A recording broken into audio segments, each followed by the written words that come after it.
So my name's PC Cliff. Yeah. Alright, I'm based at Blackpool Police Station. Yeah. So my grounds for this search under section... Oh, you're going to search me? Yeah, under section really? 23, yeah. Really? That's my grounds. So under section 23 of the Misuse of Drugs Act, I'm going to detain you for the purpose of the search. Alright. Welcome back, where we focus on police accountability and highlight moments where public officials are called to answer for their actions. Today's footage comes from Reggie Photo. Their link is in the description, so be sure to check out the original video and support their channel. In this episode, we're in Blackpool, where an auditor is simply walking along a public road when things take an unexpected turn. Within moments of turning around, officers move in and detain him for a drug search. There's no complaint, no visible evidence, and no behavior that would reasonably suggest anything suspicious. Just a quick decision that raises serious questions. What starts as a routine walk quickly escalates into what appears to be a questionable use of police powers. Let's take a closer look at how this situation unfolds. Can't hear you. Can't hear you. No, I've got to be somewhere. I don't like police. Can't hear you. I can't hear you. You can't hear me? But you're responding to me. Yes, I'm walking somewhere. Right, okay. But you've seen us. Just stop. No, I've got to be somewhere, my friend. Yeah, I know, but do you see where we're coming from? Because you've seen us, you've turned around and you've walked away. No, I've gone the wrong way. Wrong way. You've gone the wrong way? Right, okay. Where have you got to go? That's none of your business, my friend. Oh, I'm just talking to you, mate. Just talking to you. What's your name, mate? Sorry? What's your name? I can't hear you. What's your name? Why? I'm just wondering. I can't tell you. Right, no worries, mate. Have a nice day. All right. Have a nice day. Pardon? I just said I've gone the wrong way, you know. Right, okay. Right, look, do you Are understand why? you looking for somewhere what we can help you with? No, thank you. No. Do you see though why we've come round here? It's just because obviously when you've gone round the corner, you've seen us. It's like you've walked in the hole. No, basically what it is, I went down that street and I realised I'm in the wrong road. Right, okay. Yes. What road is it you're looking for? I can't tell you. Why? It's private. Right, listen, mate. So because of obviously your demeanour and the Yeah. way that you've turned around the corner, it's almost like you're trying to avoid us. No, definitely not. I'm not running. I know. But Yes. from me, it looks like you're trying to avoid us. All right. Really? It did do, yeah. No, definitely not. So look, that's my grounds. So under section 23 of the Misuse of Drugs Act, I'm going to detain you for the purpose of search. Alright. It's a high drug use area. Obviously, you've seen us. You look like you're actively trying to avoid us. And obviously... Sorry. Think about that for a moment. The officer had just told him to have a nice day. The auditor walked off, then simply turned around. And within seconds, he's being detained under the Misuse of Drugs Act. No suspicious behavior, no report, just a man changing direction on a public street. The auditor calmly explained why he turned around, but by that point, it didn't make any difference. The decision had already been made, and the officer appeared to be searching for a justification after the fact. The explanation given was avoidance, but that alone doesn't come close to meeting the legal standard for reasonable suspicion. It never has, and it certainly doesn't here. I misheard that. You're going to what, sorry? Alright. So my name's PC Cliff. Yeah. Alright, I'm based at Blackpool Police Station. Yeah. So my grounds for this search under section... Oh, you're going to search me? Yeah, under section Really? 23, yeah. Really? Just hear me out. I'm going to explain to you Just why. hear me out, because I'm going to explain to you, alright? Yeah. So my grounds are, when we walk round that corner, Yeah. you've seen us, and then you've turned around and you've walked back in a whole complete opposite direction. Okay, Which yes. is a bit suspicious. Yes. It's a high drug use area. Alright. So that's the reason. No worries. I have to film this then, my friend. No, not a problem, not a problem. You can film me all you want. So basically, you're pulling me up for you're searching me for misuse of drugs. So Act. Section 23 Misuse of Drugs Act search. Yeah. Yes. So the reason why, as I've said, is obviously because I've already told you this 3 times now. Yes. You've seen us, you've turned Yes. around, you've gone the whole opposite way. I've Yes. tried to interact with you and you've carried on walking. I couldn't hear you. I said I can't hear Yeah, you. I know, but when we've come closest, when my colleagues asked you, you said you've turned around the wrong street, we've asked you what street it is and you said Yes. you can't remember. So obviously that gives me grounds to believe that you might be carrying controlled substances on you. Oh, That's fair. Yeah, but Right. but drugs though? You're going around the drugs route. Yeah, I am, because it's a high drug use area. So Okay. you just The way because that you I've gone look down to the wrong us- street, you're saying that I might be carrying No, drugs? no, not just that. It's the whole demeanour. All right. What? The officer then explains his reasoning. He says Reggie noticed them, turned around, and walked in the opposite direction, adding that the area is known for drug activity. And that's the entire basis. But simply changing direction after seeing police isn't proof of wrongdoing. Courts have made it clear time and time again that avoiding officers by itself does not create reasonable suspicion. The officer also points out that Reggie couldn't recall the name of the street he was trying to find. But people forget street names all the time. That's hardly unusual, and certainly not grounds for a drug search. What we're seeing here is an attempt to combine a series of weak, ordinary observations and present them as justification, hoping that together they sound convincing. In reality, none of these points, individually or combined, reach the threshold required to lawfully detain someone. Area. Okay. So you just because I've gone down the wrong street, you're saying that I might be carrying drugs? No, not just that. It's the whole demeanour. All right. What? So I look chill, right? That gives me grounds to search you. Can you just put your phone down, take your hands out your pocket, mate? You're not in any trouble, all right? No, but I don't, because so basically the grounds are just because I turn down the street, turn around, you're searching me for drugs. And your demeanour with us. What's the demeanour though? It's like you don't want to speak to us. I don't have to, though, right? No, you don't have to at all. But you're actively trying to avoid us. You've seen. No, I didn't actually, because I told you why I turn around. I've gone down the wrong street, right? I know, but then when asked directly what about Reggie's behavior raised suspicion, the officer says it seemed like he didn't want to engage with them. Reggie immediately replies that he isn't required to speak to police, and the officer actually agrees, saying he doesn't have to at all. That's where the contradiction becomes clear. The officer openly acknowledges that Reggie is under no legal duty to answer questions, yet still relies on his reluctance to engage as part of the justification for a search. But exercising a lawful right cannot be treated as suspicious behavior. That's not how the law is meant to function. If choosing not to speak with officers could be used as grounds for detention and search, then the right to remain silent would effectively mean nothing at all. It's a dead end, right? Is that a dead end? Listen, listen. Mate, don't give it that. You're not right, let's go back to basics. What's your call number? 5379. And where are you based? I've done Go Wiser with Where you. are you based? So my name is PC 5379 Cliff. I'm Yeah. based at Blackpool Police Station. Yes. All right. I've given my grounds to search 3 times now. And you've said just because Alright. I went down the street and turned around when I seen you, that's grounds for a drug search. Not just that. We're going in circles now. We're not going in circles. I Yeah, want to I've establish explained these it 3 times. these Right, grounds. look, I'm going to Oh, search you can All search. Have you got search anything on you which you're nothing, honestly. I Nothing. can tell you, It's I've fine. no sharps, no nothing. It's fine. All right, Yeah. don't worry. So let's say you're entitled to a copy of the search record now or within the next 3 months from the station. All right. Can you give me a copy of search today? Sorry? Can you give me a copy of search today? By all means, I think I've got a printer in my car. Have you? So, yeah. Well, you can go to the station, it'll be ready for you. I don't do drugs, my friend. I know, that's fine, mate. These grounds seem funny just for turning down the street and then realising Just I'm because it's quite a high profile It's area just- here for drug using and I don't take drugs, exchange. I'm not honest. saying you are, but we're just saying because I don't of it- accept. I Listen, don't. I'm you going to let put me these on the finish floor what so I'm I saying. don't. Tell you what, I'll put it back. Yeah, but I don't expect to be turned over just because the area is that way. No, I know, but because it's a high crime drug area and they do quite a lot of drug dealing in this area, Yeah. we've seen you, you've seen us, you've actively turned away from us. We've tried to stop you 3 times and you carried on walking. And No, ignored I said I us, can't hear which you. is fair enough, but we shouted you several times. If you've not got anything on you, that's absolutely fine.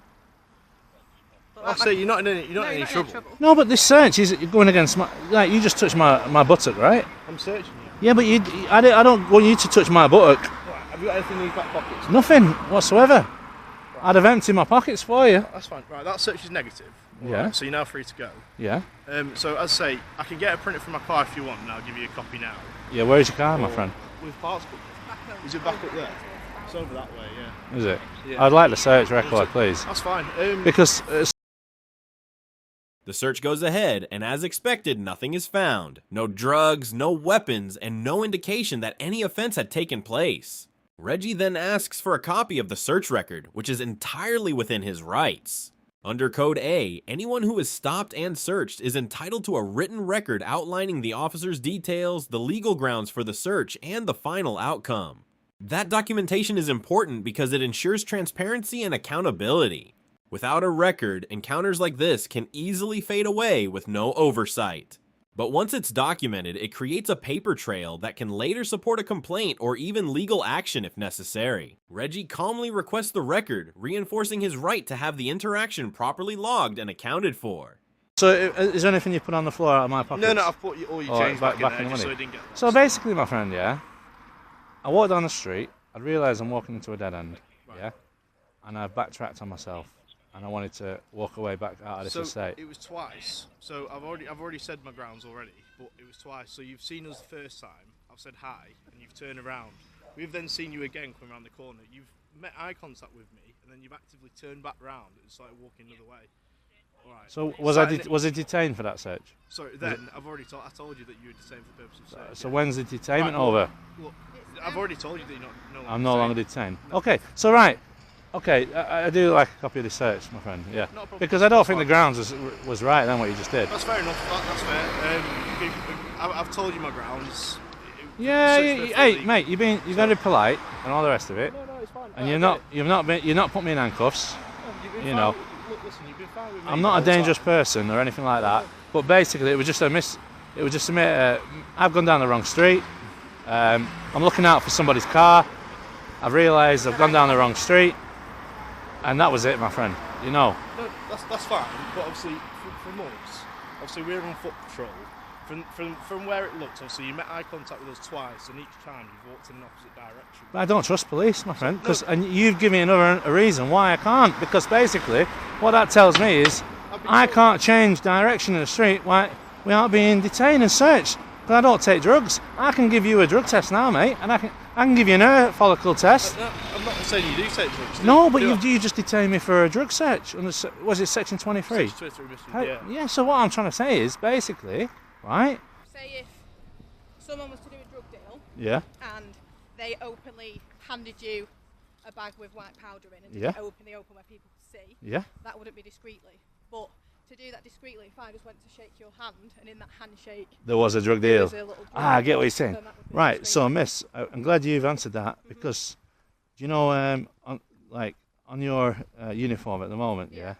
you've got like a badge. Yeah. Can you see that one there? This one. Yeah. Yeah. Now, as soon as I see you, guess what pops out to me straight away? Go on. The badge. The badge. So that's not discreet, right? No. But Well, you I'm not supposed to be discreet though. Yeah, I'm but your uniform. uniform says that you should only wear that discreetly. Doesn't. It does? No, because we've got our collar numbers and we've got police. No, I'm on about the badge. The badge. So in Lancashire Police uniform policy, Yeah. it says it allows you to wear, like, say, a poppy or a thin blue line badge, Yeah. but discreetly, right? So what I'm saying is, if I'm walking towards you now, Yeah. the first thing that hits out to me is, I'll be honest, the knee bar touch and your blue line badge, and then your pink thingy, because everything else is black, right? Yeah. Do you know? Rather than just say, "Oh, I'm going to look to a person's face," yeah. So if I'm walking towards you now, I've got three colours that are shouting out at me. First of the brightest one, knee bar light. Of actively avoiding us, walking away from us, it's just one of them. I mean, you're So- entitled to how you feel. No, I get You what don't- you're saying. don't believe You're it. the police, and you know, like I say, I didn't get nasty or anything. And that's the reason why there was no need for handcuffs. I think he made the right decision. There was no need for handcuffs. He said I was calm. We've been silent, haven't we? You have, mate. Mate, honestly, I can't fault you policing in regards to you know, your persona and the way you've been with me.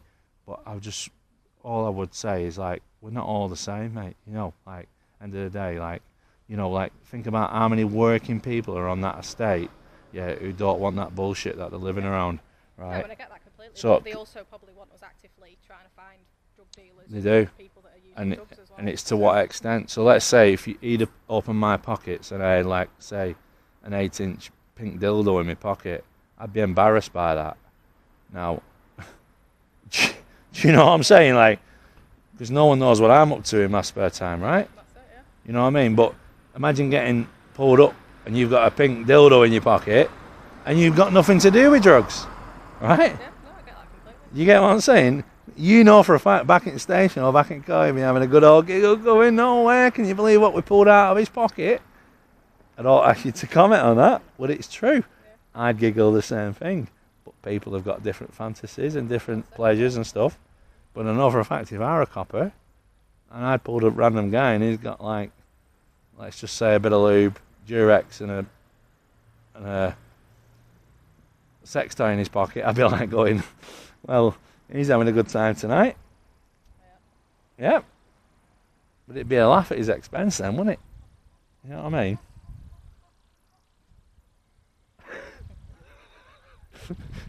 We're all human. You know what I mean? Yeah,